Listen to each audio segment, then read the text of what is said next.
Welcome to the Cool Tools Show. I'm Mark Frauenfelder, Editor-in-Chief of Cool Tools, a website of tool recommendations written by our readers. You can find us at cool-tools.org. I'm joined by my co-host, Kevin Kelly, founder of Cool Tools. Hey, Kevin. Hey, it's great to be here. In each episode of the Cool Tools Show, Kevin and I talk to a guest about some of his or her favorite uncommon and uncommonly good tools they think others should know about.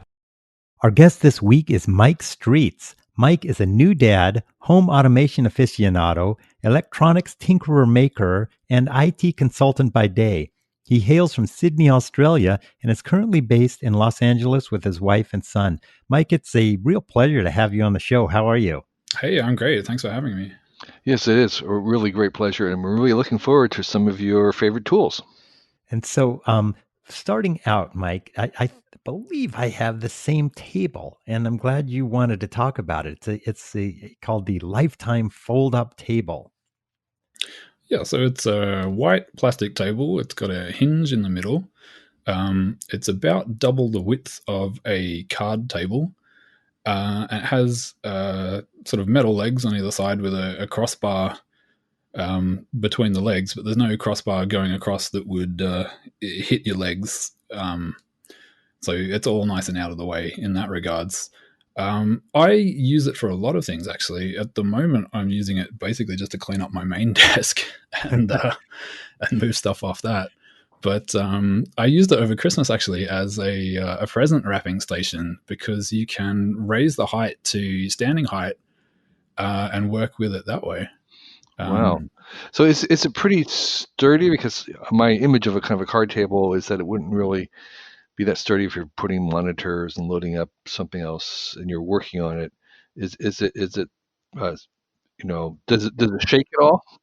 I ran a printer on it at one point, and it does shake. We were putting a printer on it because the components of the printer move back and forward. But if you're working on it, I've put two monitors on it and a laptop before, and it's quite stable. I've also put heavier things on it. I was doing work on my electric skateboard on it, and yeah, it's surprisingly sturdy for what it looks like. Okay. And so you're using it more as a permanent table. You're not really taking advantage of its mobility to kind of like fold up and down and move it in and out. I have a couple of them. I've got one that's a permanent table sitting next to me right now, and then I have another one that I keep in the garage. And I will fold it out and work on it there, or bring it inside if I need to do work inside. I bought one, the exact model, and the reason I got it was to sell Girl Scout cookies with my daughter, and we don't have big cars, so I wanted one that folded up pretty small, and it does that, and it does raise high, so it was great for that. And it feels to me pretty sturdy. I think you'd have no problem putting a monitor on it or something like that. I wouldn't like sit on it, but I think it could hold pretty good amount of weight. Yeah, I haven't tried to stand on it. Yeah. Right. And how much does it cost? $40. Wow.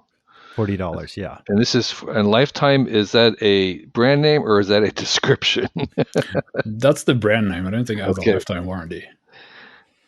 Too bad. Right. It seems like it should, if that's what they're calling it. But anyway, all right. So let's take a look at your next one, and it's called Synergy from Simless. So Synergy is a keyboard and mouse sharing software, essentially. You run the software on every computer that you want to share the keyboard and mouse with. You set it up as a server on the machine that the keyboard and mouse are plugged into, and then all the other machines are clients. And it has a configuration screen where you can show the physical location of the monitor that you want to move into. And basically you just drag your mouse to the edge of the window and it automatically jumps onto the window of the other machine. So to give you an example, I have on my desk in front of me now a Mac laptop and a Windows laptop. And my Mac laptop is to the left of me and my Windows laptop is to the right. And I've got two monitors, like external monitors plugged in. So if I'm doing work on my Mac, which has my keyboard and mouse plugged into it, I can start typing. I can copy a block of text. I can move my mouse all the way to the far right corner of the screen. It will automatically move into the Windows screen, and then I can Control V and it will paste the contents of the clipboard from my Mac into my Windows machine. That's so cool. So is it running on the Mac or the Windows machine or both? It's running on both. It's running on the Mac as the server and the Windows machine as the client. And it also has an auto configuration feature. So if you want to install the Bonjour service on, I mean, it comes on the Mac automatically, but if you want to install Bonjour on Windows, it will find the server automatically for you. And why would you want to run both a Mac and a PC at the same time? So in my work, I need to do testing from multiple clients. So if I need to log into a client environment, I want to be able to make sure that it works from a Mac and from a Windows machine. And this makes it a lot easier for me to just jump back and forth between the two environments. So right now we use some software called Zencaster, and it records what we're talking locally to your computer. So is it recording to your Mac or is it recording to your PC? It's recorded to my Mac. I use my Mac as the main machine, and then I jump over to the Windows machine for the other stuff that I need to do.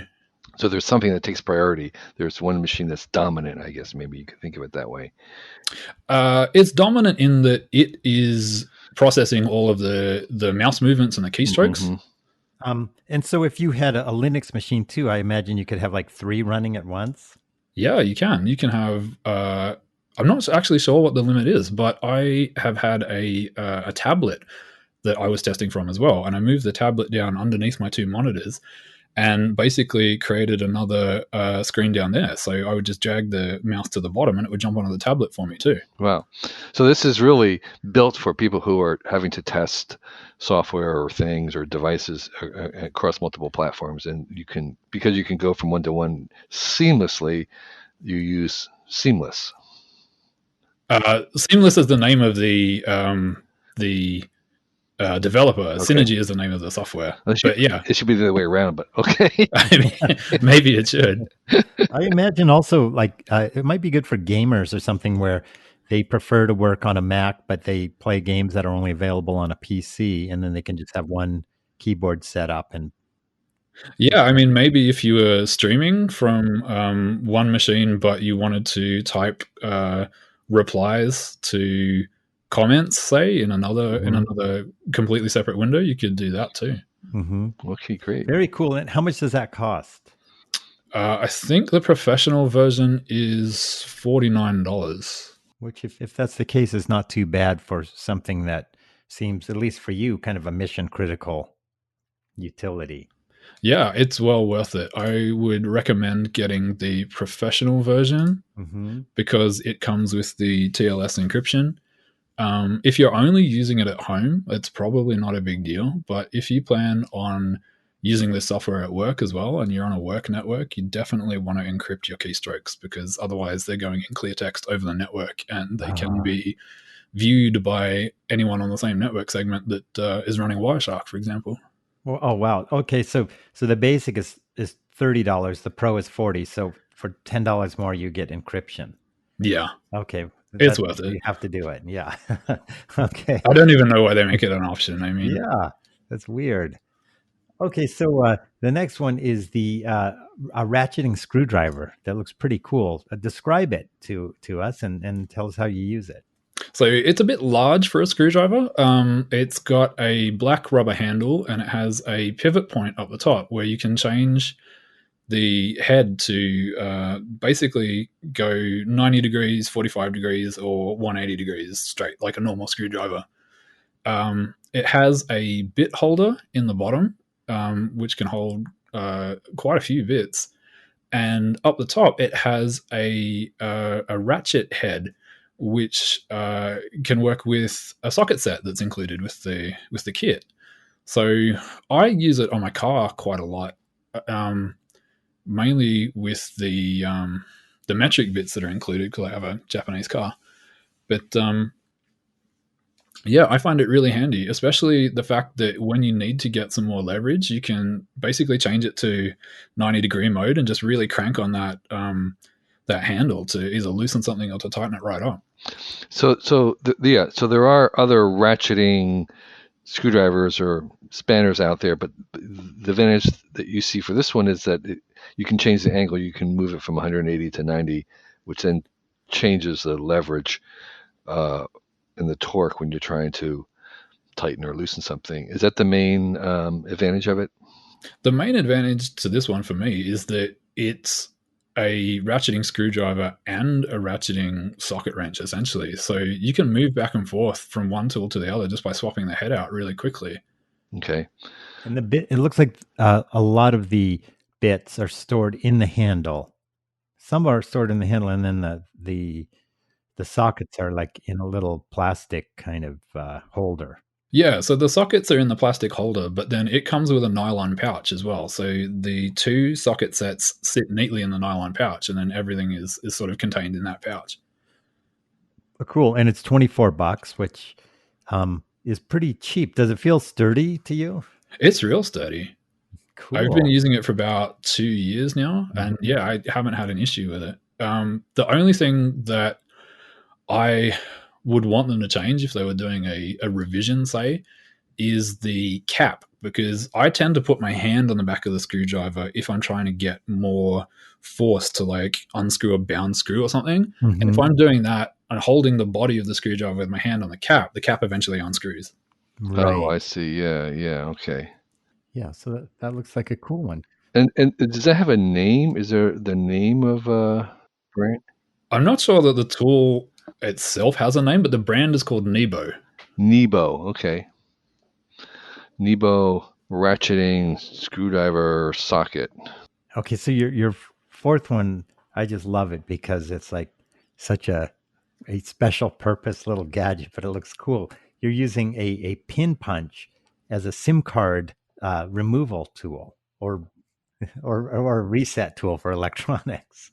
Yeah, I kind of went down a weird internet rabbit hole trying to find a tool that was the right diameter, the right length, and that was sturdy enough to use as a pin reset tool, but also a tool that could hit the little reset holes on all of the electronics that I have around that I need to reset. I've been needing to do it a lot with some cheap security cameras that I bought lately. So I don't quite understand what resetting chips are, because I have never reset a chip. What am I missing? Why haven't I been resetting my chips? Pick up any electronic device that's sitting next to you, and you'll probably see that there's a little hole with reset written underneath the hole. Essentially what you do is that when you power on the device, if you hold down, if you insert like a paperclip or this specialty tool into that hole, it hits a button that's recessed, and it tells the device to essentially blow away all its settings and go into a fresh configuration mode. I've been needing to do that with these little security cameras I have because I changed the Wi-Fi network that they were on. I see. Okay, and so this is in lieu of a paper clip. This is like a better than a paper clip, and you can control it a little bit better. Is that the idea? Yeah, the problem I have with paper clips is that the paper clips that I always have on my desk are never the right diameter to fit into all the holes. They're either too big or they're so small that you try to put them in and they'll wobble around and they'll bend and they won't stay straight and they won't hit the little button on the back. Mm-hmm. And a paperclip is generally not sturdy enough to eject the SIM card on a phone, I find. Again, it depends on the paperclip. So this is the same diameter hole as on your phone to get out the SIM card? Yeah, if you get the 0.8 millimeter pin punch, I think that's pretty much compatible with every SIM card hole. Okay. And now this one you recommend, you get a 6-pack of these things, and they're pretty cool looking, like little knurled cylinders with a pin poking out of them. So you get 6 for $6, plus a little brush that lets you, I guess, scrape lint out of your lightning port connector if you want. Yeah, but the idea would be cheap. And I guess if you wanted to give them away as nerdy gifts, they're great for that too. I don't particularly need 6, but I've put them around the house now, so I always have one if I need one. Yeah, so a good nerdy stocking stuffer gift for your friends. Yeah, for sure. And you can open it up. Is there something inside it, or is that where the pin is stored? So there's 2 models that I've recommended. The one that I bought is just a whole fully self-contained thing with a pin on the end. And the one that I would recommend is the one that unscrews. Essentially, it has a cap You can change the depth of the pin by adjusting the cap. So if you leave it completely unscrewed, you can't jab yourself with the pin. If you have a tool that is particularly sensitive, where if you were going to poke the pin too far, you might damage it, you could specifically adjust the depth of the pin there. What these are really designed for is removing watch links. So that's the idea of the tool. And when you're removing watch links, I think it's more important that you have depth adjustment than when you're dealing with sort of reset holes. But some things that I found is that some electronics are particularly sensitive. If you try to jam something in there that's too long, you can actually miss a line from the reset button in the back and start poking around on the circuit board that's inside the electronic. And is the profile of the end of the tip, is it circular, cylindrical, or is it actually flat like a screwdriver? It's circular. Okay. So it's a ground flat end, but it's an entirely the pin is a cylinder. Okay. That's a good little tool to know about. And also, just looking at the eBay page for that, I'm seeing all these like cool watch repair tools that are like really cheap, like $3 for all sorts of like things, like little tiny hammers and stuff like that. It makes me want to start playing around with watches. These tools just look so cool. Okay, so Mike, I'm glad we have a little bit of time left, because I am really interested in hearing you tell me about building an electric skateboard, and like, how do you even get started in doing that if someone wanted to build their own electric skateboard? Walk us through that. So my wife is learning to skateboard, but she has bad ankles, and kicking off on the board is difficult for her. So I thought, well, an electric skateboard, you can just jump straight on and you don't need to kick. So I started looking at kits that were available, and over the holidays, quite a few of them went on sale. So I bought parts from a bunch of different websites and just sort of hoped that they would fit together. And I eventually had to end up buying new skateboard trucks, which are essentially like the axles that the wheels attached to, that were compatible with the specific engine mount that, or motor mount in this case, that I bought. But once I did that, everything fit together pretty well. So I bought a bunch of stuff from different places, but I got the eSkate kit from Hobby King, which included the wheels, the sort of pulley assembly, and the mount. And then I got a cheap electric motor from Banggood, which was about a third of the price of the Hobby King one. And now there's a reason it was a third of the price. It's not particularly powerful, but it's powerful enough. The issue that I ran into there was that I had to kind of reverse mount it in order to get it to line up with the pulley assembly that I had. So rather than being on the inside of the wheel, it's on the outside, which is not ideal, but it works. Mm-hmm. If I was going to do it again, I'd probably just buy the Hobby King motor, because it's a decent motor and the size is perfect for the kit that they sell it with. And so you have a skateboard, which looks like is it like a longboard or a regular size board? I didn't get a longboard. My wife already had a skateboard, so I converted that. Okay. And you put a motor below it, and that motor is using a pulley to turn the rear wheels of the board? Yeah, it turns one rear wheel. Right. So it's just a single motor. If you wanted to, there are boards that you can, like control boards that you can buy that will control two motors, and you can set up a dual motor setup. The board that I bought was only configured for a single motor. But yeah, the control board that I bought was actually amazingly cheap. And it's really good for what you get. It was about $30, and it comes with a handheld remote control, like a wireless remote control. And you basically just plug your electric motor into it, and it handles everything. You plug the battery in and the electric motor in, and you're essentially done. And so you have a wireless holder in your hand that communicates down to the board below, underneath, by Bluetooth. I think it's not Bluetooth. I think it's just a. I'm not sure exactly what wireless protocol it's using, but I think it's something like 400 megahertz. Okay. And so, and how far or long can you ride on a charge? I haven't pushed it to the limit Okay. yet. At the moment, I've only gone a couple of blocks and back just in testing. From the battery pack that I bought, I think it should be able to go about 10 miles. That's a lot. That's a lot on a skateboard. You probably don't want to go much. Yeah, it hits 15 miles an hour, so it can be dangerous.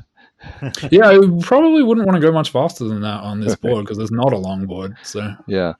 So Mike, tell me, just kind of give me like a list of the bill of materials and the cost. If you, just from your memory, you don't need to look it up exactly, and just the final cost. I'm just curious. So the original skateboard was about $150, and the only thing I ended up using from it was the deck. So, I mean, you can pick a deck up real cheap. I mean, you can get a good deck for about $50. The trucks that I got were caliber trucks, and they were required because they have a special profile where they're square, they're not completely round. And that was needed for the Hobby King motor mount so that it could get a good grip on it. The motor mount kit came with the wheels and the pulleys, and I think it was about $30 on sale. I needed to get some, what do you call them? They're like easy lock bolt inserts, and essentially you drill out the wood, you screw the insert in, and then you can put a bolt into the insert rather than putting it directly into the wood. Those are really cheap. They're about $3.50. But they're a great tool that I had no idea about until I looked up someone else's electric skateboard build. And I'm like, wow, that's going to solve all my problems. So I grabbed them. I grabbed some M10 bolts. I grabbed basically like a polycarbonate shell battery housing that held the controller board, the battery, and all the electronics that go underneath the board. And it's a strong black plastic that can take a hit if you hit a rock or something like that. And it basically holds everything together for you. It was about $30, I think. The battery was one of the more expensive components, but it was on sale too. It was $50. The electric motor was $30 from China and took 3 or 4 weeks to get here. And then the control board module with a remote control was about $30 as well. Mm-hmm. And are you finding most of these things on eBay, or are you going to Alibaba Express, or where are you looking for things? I found most of them on Banggood. On where? Mm-hmm. BANGGOOD.com. Okay. It's a Hong Kong. Yeah, it's a Hong Kong company. It's kind of like Deal Extreme, I guess. I don't know Deal Extreme. It's another Chinese company. It's kind of like Alibaba, but the website is, you're basically only dealing with one seller who then deals with all of the other manufacturers for you. Okay. All right. So Banggood is your preferred, like BANGGOOD. Oh, Banggood. Yeah. Okay. Yeah. I mean, and it's similar to offer the same offerings as AliExpress, but like Mike said, it's probably single sourced or something, or you're just buying it from one seller who. Mm-hmm. You have only one seller to deal with, meaning. Yeah, you're dealing with one company, and then if you have support issues, they go off and deal with the manufacturer. And I've found their support to be pretty good. When stuff hasn't arrived, they've given me a refund. If stuff's arrived broken, they sent a replacement. So, yeah, I stick with them now. All right. I bought stuff from them too. They seem to be good. Well, that's a cool tool I didn't know about, so that's really great. Yeah, it's worth checking out. Yeah. I'm just looking right now at Banggood, and the suggested search is for gas mask. Yeah, coming from a Hong Kong. I'm guessing that's what everyone's going to be searching for right now. I think so. Well, it could be for Hong Kong because of the protests and coronavirus. Who knows? But yeah, well, end of the times. Yeah, that's what you want. You want to have one that works for both. Yeah, exactly. So Mike, this has been so great to have you. on the show and learning about the stuff. You're a really interesting person, and so naturally you have interesting tools. Yeah, thanks for sharing them with us and some of your projects, like your electronic skateboard, which is really cool. I'm going to get that little reset tool. When you get it, Kevin, save one for me. Okay, great. Okay, sounds good. Well, Mike, thanks so much. Great. Thanks for having me on. Hey, everybody, it's your host, Mark, and I wanted to thank you for listening to the Cool Tools Show. And I also wanted to let you know that we've got a lot more going on at Cool Tools than just this podcast. We also have the Cool Tools website, which has a new tool review every day, and you can get there by going to cool-tools.org. We also have 4 different newsletters that you can subscribe to, and you can subscribe to those from the Cool Tools page. We have this podcast that you're listening to right now.